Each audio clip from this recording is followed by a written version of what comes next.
Good morning, आप सभी का स्वागत है हमारे यूट्यूब चैनल एके मैथ्स में। मैं आप लोगों को पढ़ा रहा था स्क्वायर रूट। तो बहुत सारे स्टूडेंट का जीमेल आया और मैसेज आया कि सर वो वाला स्क्वायर रूट समझ में नहीं आया, इसीलिए हमने नया कुछ कंसेप्ट तैयार किया है जो आप लोगों को आज बताने वाला हूँ।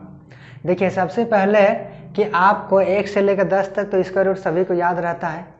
1 का स्क्वायर 1 होता है, 2 का स्क्वायर 4, 3 का स्क्वायर 9, 4 का स्क्वायर 16, 5 का स्क्वायर 25 और 6 का स्क्वायर 36। इसी प्रकार तो 1 से 10 तक सभी को याद रहता है।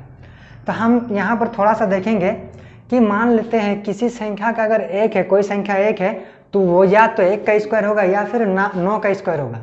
वो या तो 1 का स्क्वायर होगा या फिर 9 का स्क्वायर होगा। और किसी संख्या का अगर लास्ट डिजिट 4 है तो वो या तो 2 का स्क्वायर होगा या फिर 8 का स्क्वायर होगा। इसी प्रकार अगर किसी संख्या का लास्ट डिजिट अगर 6 है तो वो या तो 4 हो या 6, फिर 9 है तो वो 3 या फिर 7 और 5 है तो 5 ही। ठीक है, यहाँ हमने थोड़ा सा बताया है नोट कि जिस संख्या के लास्ट डिजिट में 2, 3, 7, 8 रहे तो उस संख्या का परफेक्ट स्क्वायर रूट नहीं होगा। चलिए हम लोग शुरू करते हैं। जैसे सबसे पहली संख्या हमने लिया है 7744। तो लास्ट डिजिट क्या है? लास्ट डिजिट 4 है। लास्ट डिजिट 4 है तो 4 या तो 4 का होगा या फिर 6 का होगा। सॉरी, ये 2 का होगा या फिर 8 का होगा। 4 या तो 2 का होगा या फिर 8 का होगा। तो हम लिख लेते हैं यहाँ पर 8 या फिर 2। ठीक है, अब ये खत्म हो गया। अब देखना है बचा क्या? 77।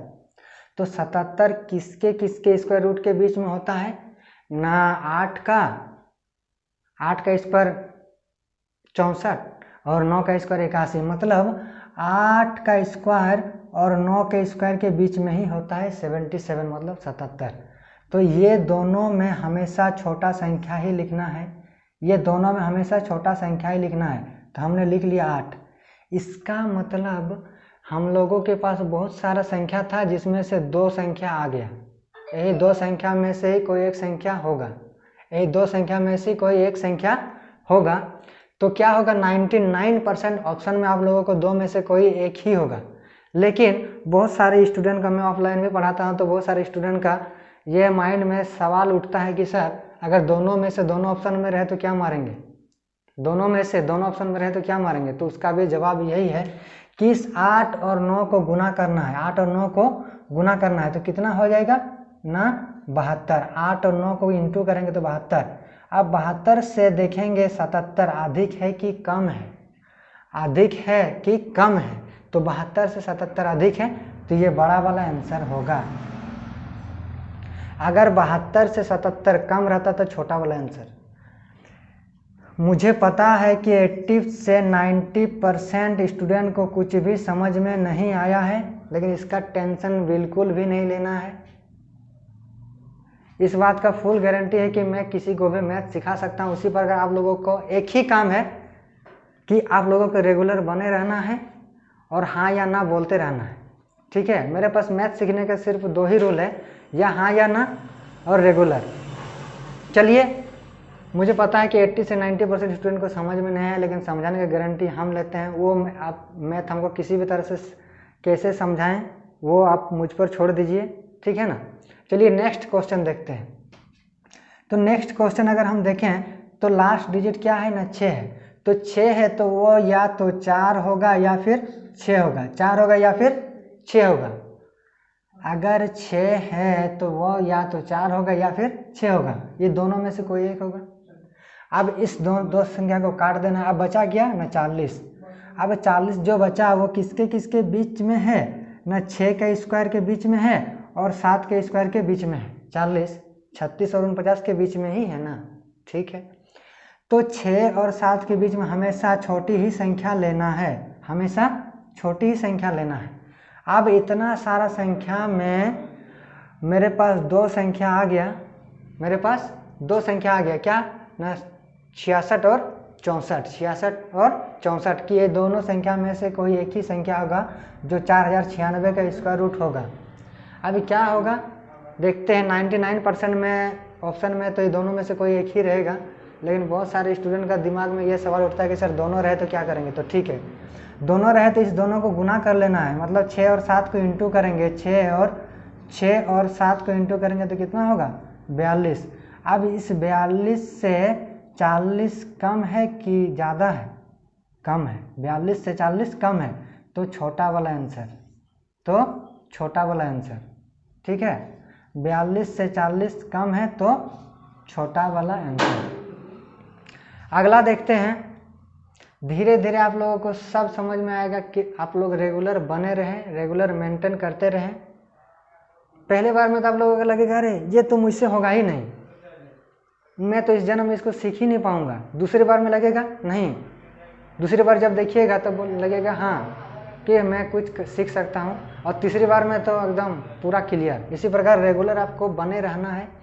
अब आते हैं हम लोग यहाँ, जैसे 12,544, तो लास्ट डिजिट हम लोगों को देखना है कि क्या है 4।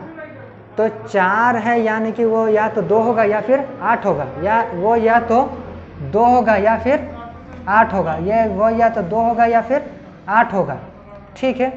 अब ये जैसे 2 और 8 लिख दिए, इसको काट देना है। अब बचा 125, वो किसके किसके बीच में है ना, 11 का स्क्वायर और 12 के स्क्वायर के बीच में है, 11 का स्क्वायर और 12 के स्क्वायर के बीच में है। तो इस दोनों में से हमेशा छोटा डिजिट ही लेना है, या 11 और 12 में छोटा ही लेना है क्या ना 11, यानी कि वो या तो 118 का स्क्वायर रूट होगा या फिर 112 किसका 12,544 का। तो ये दोनों में किसका होगा हम लोग देखते हैं। अगर ये दोनों में हम देखें अगर तो किसका होगा, तो इसके बाद हम बोले कि किसका होगा, तो देखते हैं। अब 11 और 12 को इंटू करेंगे, 11 और 12 को इंटू करेंगे तो कितना होगा ना 132। किसका कितना हो जाएगा 132। तो 132 से 125 अधिक है कि कम है, 132 से 125 कम है कि अधिक है, तो अधिक है, तो बड़ा वाला आंसर यानी कि वो 118 का स्क्वायर होगा। सॉरी,